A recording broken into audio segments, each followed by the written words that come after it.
And now, Chapter 10, the battle between the demigods and Vritrasura.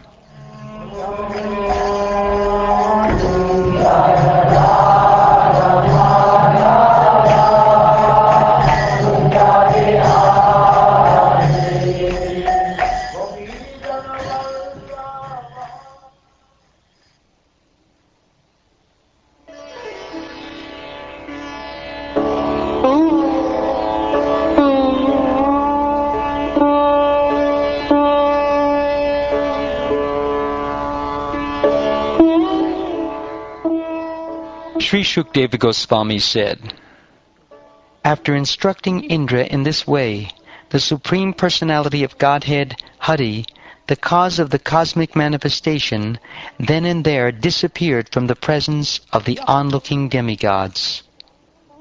O King Pariksit, following the Lord's instructions, the demigods approached Adichi, the son of Atharva. He was very liberal, and when they begged him to give them his body, he at once partially agreed. However, just to hear religious instructions from them, he smiled and jokingly spoke as follows.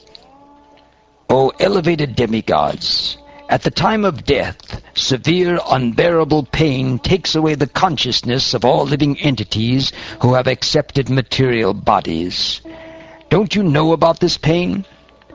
In this material world, every living entity is very much addicted to his material body. Struggling to keep his body forever, everyone tries to protect it by all means, even at the sacrifice of all his possessions. Therefore, who would be prepared to deliver his body to anyone, even if it were demanded by Lord Vishnu? The demigods replied, O exalted Brahman, pious persons like you, whose activities are praiseworthy, are very kind and affectionate to people in general. What can't such pious souls give for the benefit of others? They can give everything, including their bodies. Those who are too self-interested beg something from others, not knowing of others' pain. But if the beggar knew the difficulty of the giver, he would not ask for anything. Similarly, he who is able to give charity does not know the beggar's difficulty, for otherwise he would not refuse to give the beggar anything he might want as charity. Just to hear from you about religious principles, I refuse to offer my body at your request. Now, although my body is extremely dear to me, I must give it up for your better purposes, since I know that it will lead me today or tomorrow. O demigods, one who has no compassion for humanity in its suffering, and does not sacrifice his impermanent body for the higher causes of religious principles or eternal glory, is certainly pitied, even by the immovable beings. If one is unhappy to see the distress of other living beings, and happy to see their happiness, his religious principles are appreciated as imperishable by exalted persons who are considered pious and benevolent. This body, which is edible by jackals and dogs after death, does not actually do any good for me, the spirit soul. It is usable only for a short time and may perish at any moment. The body and its possessions, its riches and relatives, must all be engaged for the benefit of others, or else they will be sources of tribulation and misery.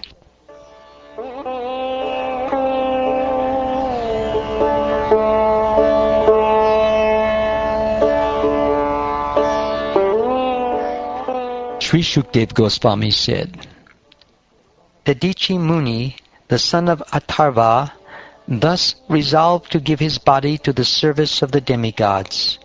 He placed himself, the spirit soul, at the lotus feet of the Supreme Personality of Godhead, and in this way gave up his gross material body made of 5 elements. Dadichi Muni controlled his senses, life force, mind, and intelligence, and became absorbed in trance. Thus he cut all his material bonds. He could not perceive how his material body became separated from his self. Thereafter, King Indra very firmly took up the thunderbolt manufactured by Vishvakarma from the bones of Dadichi. Charged with the exalted power of Dadichi Muni, and enlightened by the power of the Supreme Personality of Godhead, Indra rode on the back of his carrier, Airavata, surrounded by all the demigods, while all the great sages offered him praise. Thus he shone very beautifully, pleasing the three worlds, as he rode off to kill Vritrasura. My dear King Pariksit, as Rudra, being very angry at Antaka, or Yamaraj, had formerly run toward Antaka to kill him, Indra angrily, and with great force, attacked Vritrasura, who was surrounded by the leaders of the demoniac armies. Thereafter, at the end of Satya Yuga and the beginning of Treta Yuga, a fierce battle took place between the demigods and the demons on the bank of the Narmada.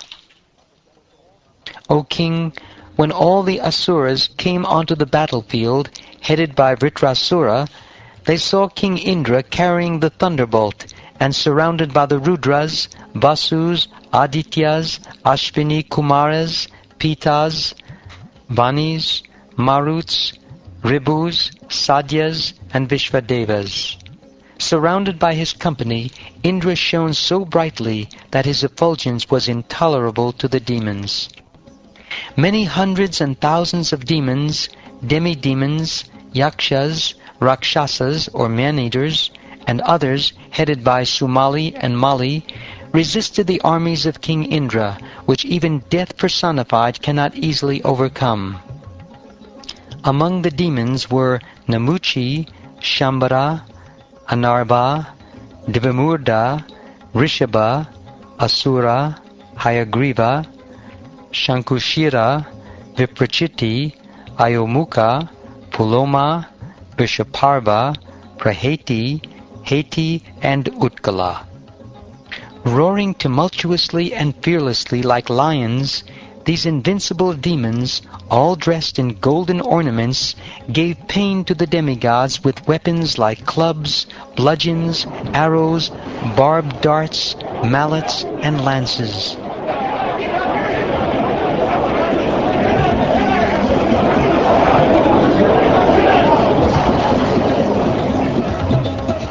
Armed with lances, tridents, axes, swords, and other weapons like shatagnis and bushundis, the demons attacked from different directions and scattered all the chiefs of the demigod armies. As the stars in the sky cannot be seen when covered by dense clouds, the demigods, being completely covered by networks of arrows falling upon them one after another, could not be seen. The showers of various weapons and arrows released to kill the soldiers of the demigods did not reach them, because the demigods, acting quickly, cut the weapons into thousands of pieces in the sky.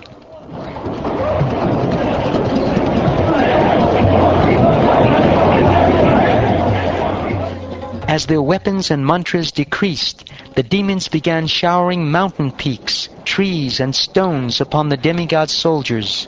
But the demigods were so powerful and expert that they nullified all these weapons by breaking them to pieces in the sky as before.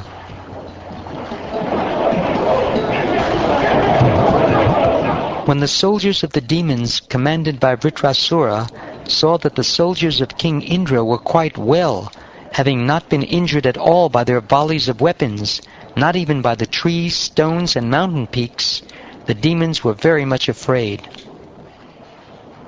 When insignificant persons use rough words to cast false, angry accusations against saintly persons, their fruitless words do not disturb the great personalities. Similarly, all the efforts of the demons against the demigods, who were favorably situated under the protection of Krishna, were futile.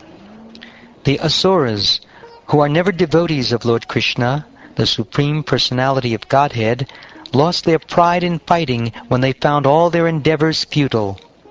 Leaving aside their leader even in the very beginning of the fight, they decided to flee because all their prowess had been taken away by the enemy. Seeing his army broken and all the asuras, even those known as great heroes, fleeing the battlefield out of intense fear, Vritrasura, who was truly a great-minded hero, smiled and spoke the following words. According to his position and the time and circumstances, Vritrasura, the hero among heroes, spoke words that were much to be appreciated by thoughtful men. He called to the heroes of the demons, O Viprachiti, O Namuchi, O Puloma, O Maya, Anarva, and Shambhara, please hear me and do not flee. All living entities who have taken birth in this material world must die. Surely no one in this world has found any means to be saved from death. Even Providence has not provided a means to escape it. Under the circumstances, death being inevitable, if one can gain promotion to the higher planetary systems and be always celebrated here by dying a suitable death, what man will not accept such a glorious death? There are two ways to meet a glorious death, and both are very rare. One is to die after performing mystic yoga, especially bhakti yoga, by which one can control the mind and living force, and die absorbed in thought of the Supreme Personality of Godhead. The second is to die on the battlefield, leading the army and never showing one's back. These two kinds of death are recommended in the Shastra as glorious.